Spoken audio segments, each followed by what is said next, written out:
Residence degli Ulivi, l'incanto della natura per chi vive in città. Telefono 0962 96 4192 348 01 17 609. È stata fatta luce sull'omicidio del 26enne Nicola Duro, che lo scorso 17 giugno è stata vittima di un agguato a Catanzaro. Un'operazione della Polizia di Stato di Catanzaro ha portato all'esecuzione di 6 ordinanze di custodia cautelare in carcere nei confronti di altrettante persone, di cui una minorenne. A finire in manette Domenico Romagnino, Ornella Bevilacqua, Samuele Pezzano e Antonio e Donato Passalacqua, con l'accusa di omicidio. Fermato anche il minorenne PM. È stato tratto in salvo Santo De Luca, 50enne caduto stamani in un burrone in località Serra Soprana nel Cosentino, dopo un volo di almeno 50 metri, mentre era in una sua proprietà. Sul posto sono intervenuti i vigili del fuoco, i sanitari del 118 e alcune squadre di speleologi che stanno cercando di portare a termine le difficili operazioni di salvataggio. L'uomo è stato trasportato a mano dai soccorritori, è stato trasferito con l'elisoccorso all'ospedale Annunziata di Cosenza. Un presunto boss in erba e 2 sue guardie del corpo sono stati arrestati alle prime luci dell'alba dai carabinieri di Vibo Valencia. Si tratta del 19enne Carmelo Giuseppe Soriano, figlio del presunto boss Gaetano Soriano, il 27enne Francesco Parrotta e l'oielo Rinaldo, anche lui 19enne. Le accuse sono di tentata estorsione e danneggiamento, tutti reati aggravati dalle modalità mafiose. I 3 sono stati filmati mentre si recavano con frequenza nei cantieri della Vibo Calcestruzzi per chiedere il pizzo. Aumentano l'IREP e l'addizionale IRPEF in Calabria, Lazio, Campania e Molise per effetto dei deficit nella sanità. L'Agenzia delle Entrate rende noto che per il 2010 in queste regioni si applicano le maggiorazioni dell'aliquota IRAP dello 0,15% e dell'addizionale regionale all'IRPEF nella misura dello 0,30% rispetto al livello delle aliquote vigenti. La maggiorazione avrà effetto sull'acconto dell'IRAP da effettuare a novembre 2010.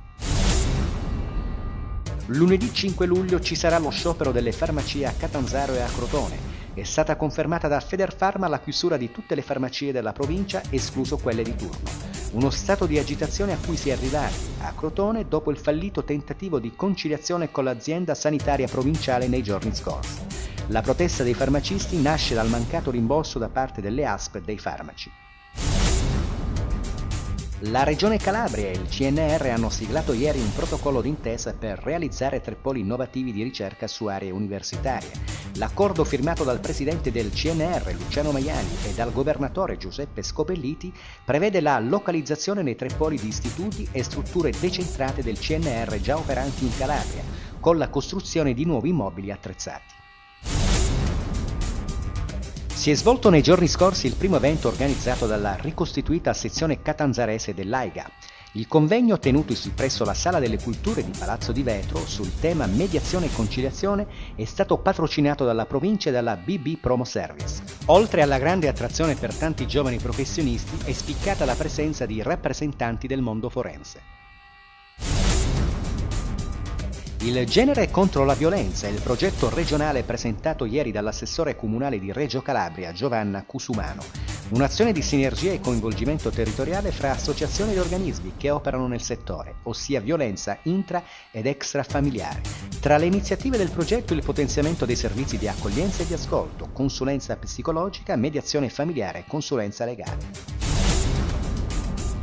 Si è tenuta ieri pomeriggio la conferenza stampa per la presentazione dell'associazione Alecos di Crotone. Ad illustrare le attività dell'associazione il presidente Luigi Siciliani, il vicepresidente Peppino Cosentino e la responsabile del gruppo giovani Roberta Campana e Maurizio Principe. Come emerso dagli interventi, Alecos è un'associazione senza fine di lucro, di promozione sociale e di solidarietà. Nella sala giunta del comune di Crotone il sindaco Peppino Vallone ha premiato la judoka Giussi Macri per la medaglia di bronzo ottenuta ai recenti europei.